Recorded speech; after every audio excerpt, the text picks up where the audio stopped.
SKIMS is one of very few Kardashian brands not only to be wildly successful and have longevity, but to genuinely contribute to the market of textiles in a way that made the brand bigger even than Kim Kardashian herself, with the founders claiming that even without Kim, it would have been successful. And they're right. But why?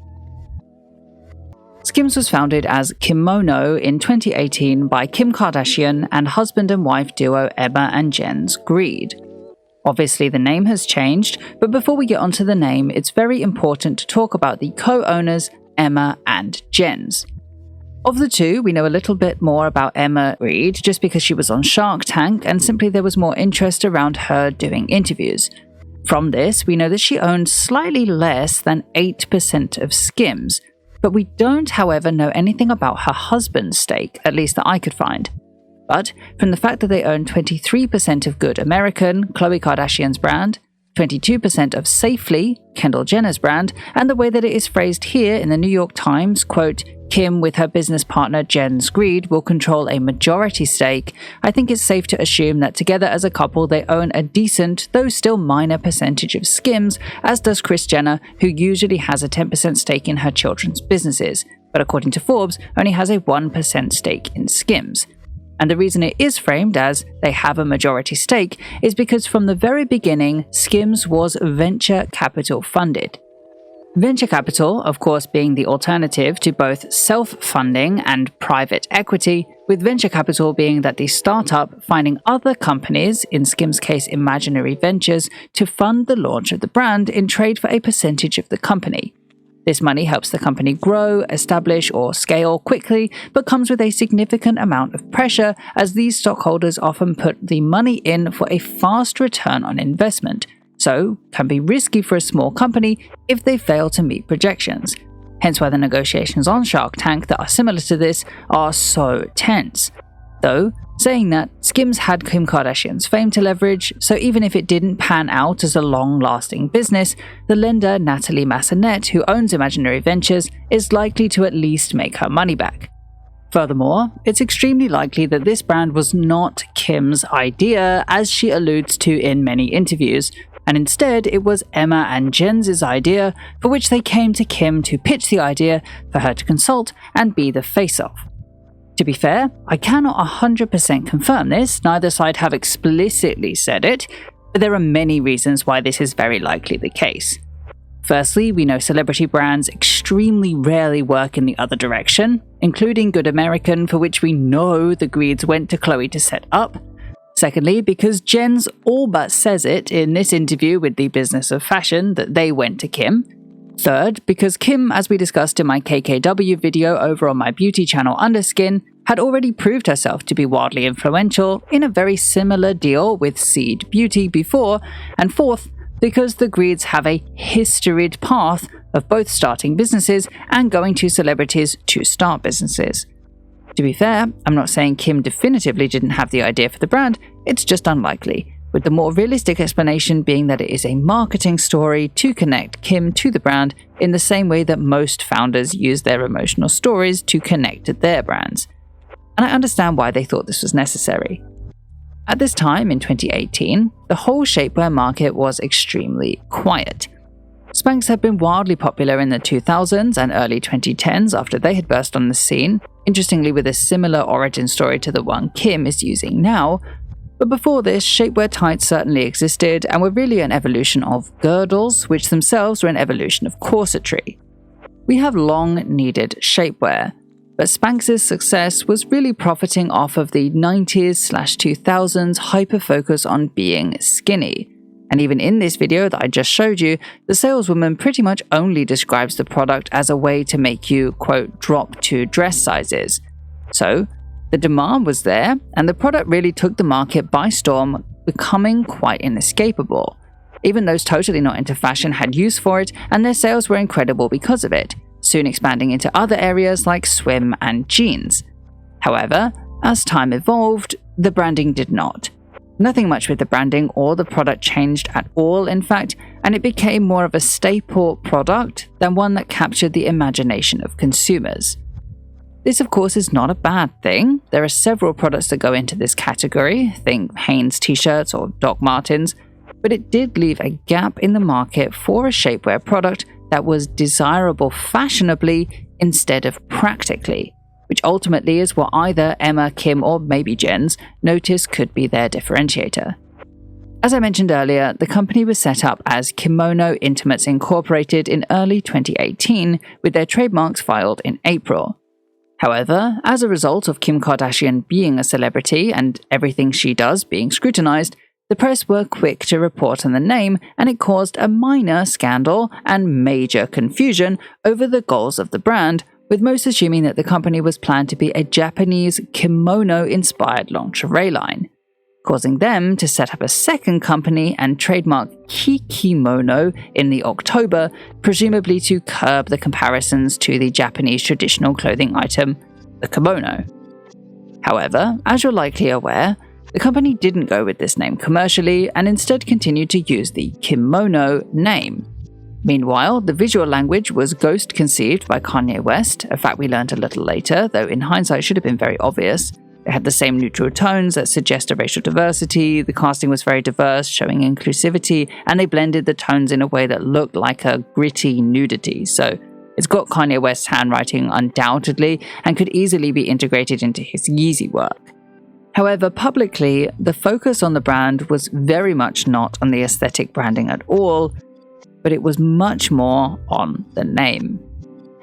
Kimono is obviously a traditional Japanese garment that holds a lot of cultural relevance for the Japanese, and so to use the name, attempting to trademark the name no less, for products that don't remotely resemble a kimono was seen by many as offensive.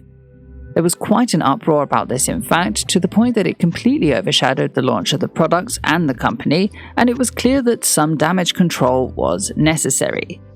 So, kimono was announced via Twitter on June 25th, and by July 15th, they had already conceived a new name and trademarked several other names: SKIMS Solution Wear, SKIMS Solutions, and SKIMS, with SKIMS Body coming a bit later on July 23rd, announcing all of this to the public at the end of August after they filed for the new logo trademark.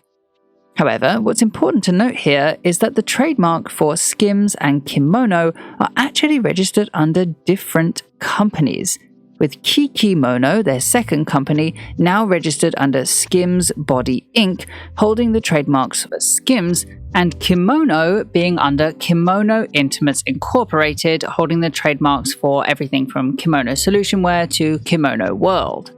On this, according to the trademark dates, SKIMS wasn't a name considered until after the debut, so we could assume that either they set up SKIMS Body Inc. as something else and changed the name of the company from something like Kikimono later, or we can assume that one or the other of these is the parent company of the other. Perhaps there is some hierarchical information that we don't know that causes a confusion. But if they are, as it seems, two different companies, this would have been a way to curb damage response to the name. You see, they knew from the previous scandal that kimono as a name was likely to cause a scandal, as it had back when the trademarks were coined, and they knew that by announcing the brand officially on Kim's socials would cause more discussion and therefore more backlash. So it's certainly interesting that these are under a second company, and in my opinion, this is kind of like a failsafe. If the company does fall flat and backlash is irreparably bad, that it comes at a serious loss, they could shut Kimono completely, file it as bankrupt to avoid paying for their mistake, before restarting with Kikimono, now renamed as SKIMS. All the benefit of a controversial launch, and none of the risk. Saying that, the response to this backlash was sufficiently quick in a way that can be understood in both manners. Either this was blown up further than expected, that it was planned for attention, or both. Though, given the timing of Kikimono being set up and yet still going with kimono, the fact that she tried to defend the name in the New York Times only 3 days before the name was announced to be changed, and the fact that they requested the trademark filings, which were not yet granted or rejected, to be halted, I wouldn't put it past them to have done this purposefully, but that it got out of hand, that it got too much backlash, including at one point the mayor of Kyoto writing an open letter to request that they halt the trademarks. You see, as it happened, this was really quite damaging to the branding and was likely very expensive as a lot had to be changed. From tags to branded packaging to the garments that didn't just have sewn-in tags but were heat printed with the kimono brand name, all of which likely came at a huge financial cost to the company and environmental detriment to the earth. Kim even said on The View that they had 2 million products made with that name and that those products were sold with a SKIMS tag on top. Though likely all of that financial risk was put onto Kimono Intimates Incorporated and not onto SKIMS Body Incorporated. However, this is not to say that the launch was a failure. Despite the controversy, everything sold out in minutes, making an alleged $2 million, and so obviously the controversy helped spread the name of the brand. If it was meant to be shocking to get attention, it worked. However, attention alone would not be enough to make the company successful on the long term. A flash-in-the-pan brand, this was not. A cash grab, this was not. But they needed time to prove it. You see, the product itself was a genuinely researched topic. There was an actual gap for fashionable shapewear in the market, and this alone was enough to allow the company longevity. Kim was instrumental in getting the brand out there, but it was the product that made the company stay. To use the marketing funnel, the Kardashians greatly increased awareness, causing more people to actually buy the product, known as conversion here, but it was the product itself that took them the rest of the way into loyalty, which is where we see things like repeat purchases and even advocacy for the brand, which is that word-of-mouth recommendation that we all trust so much. It's certainly not an ideal way for a legitimate company to launch because of the similarities to a cash grab, but it certainly was novel. It got them to that point of loyalty and advocacy much faster than most brands, transitioning them into a desirable product, not just a desirable piece of celebrity merch. Kim could have stepped away at that moment, changed the name, continued the branding, and the company likely would still be with us today. Instead, they chose to use this as further PR for their new company, sending press releases all over announcing the changing name of the brand, and on August 26, 2019, announcing the new logo. They leaned hard on the Kardashian celebrity after this, with most of the sisters having their own mini ads for SKIMS on the SKIMS YouTube channel and really used them to drive awareness. It's truly this that kept the company profitable for so long. Like Spanx before it, there really was a need for it in the market with a few marketing changes. Was the product new? No, but by reinventing shapewear into something fashionable, by going quite heavy on the inclusivity aspect, and by branding shapewear not to make you skinny as it was branded in the 90s, but as a way to enhance your natural body, they rebranded this entire genre of clothing and made it desirable. In the next few years, the company grew steadily and consistently, and by 2022 had solidified their product as one that is both effective and purposeful, winning the 2022 CFDA Award for Innovation, the first in fact to win in that category, and leading them to seek further funding via venture funding, which saw them valued at $3.2 billion. However, as discussed in this Business of Fashion Debrief podcast, venture funding can be risky. So why, if the brand is so profitable with $200,000 in revenue, do they need to go this route? SKIMS explained that though they were profitable, this money was actually vital for two reasons. The first was to improve their logistics, implementing delivery speeds to within 2 hours, and the second was to be able to fulfill their ever-increasing demand. You see, even in their core products, they simply could not keep stocked, consistently and constantly selling out. Of course, this sounds like a good thing, but without an entry point product to introduce new customers to, how do you make new customers? How do you make first-time buyers come back if they already had been disappointed the first time? And how do you stop that same disappointment in repeat customers when they come back and cannot find it again? In short, they were too small to meet the level of popularity that they had created in that initial stage. And this was really past the time they could use the fact that they were selling out as a positive to drive desirability. Now, it just read as inconsistent and unreliable, hence why the funding was so necessary. SKIMS by this point had expanded into underwear, clothing, socks, swimwear, activewear, and loungewear to meet demands and to profit off of the brand loyalty that they had grown from a quality staple product. They invested heavily on their delivery logistics to really push for shorter delivery times as another differentiator, and they had also produced several collaborative collections with brands like Fendi and even for the 2020 Paralympics, positioning themselves both as fashionable, functional, and inclusive, so had cultivated a genuinely sustainable business. They had multiple viral pieces like swimwear, slip dresses, even metallic pieces and latex, with the pop-up stores that started in 2021 also offering a way both for further virality and for a way to reach new customers who were more adverse to shopping online. The venture capital was worth its weight in gold for this reason for the company, who by July 2023 was now worth $4 billion. This was not an overnight growth by any means, but it was slow, consistent, and based off of positive customer reviews and brand loyalty. Soon after this, they launched Menswear for arguably their biggest category debut to date, having sold out in minutes and crashed the site. Jens Grede said this came purely from demand, as about 10% of the shoppers were men, meaning that there were about 50 million men on the site without a dedicated product. If that could equate to 10% of sales, that meant that these men would be potentially worth $75 million this year alone.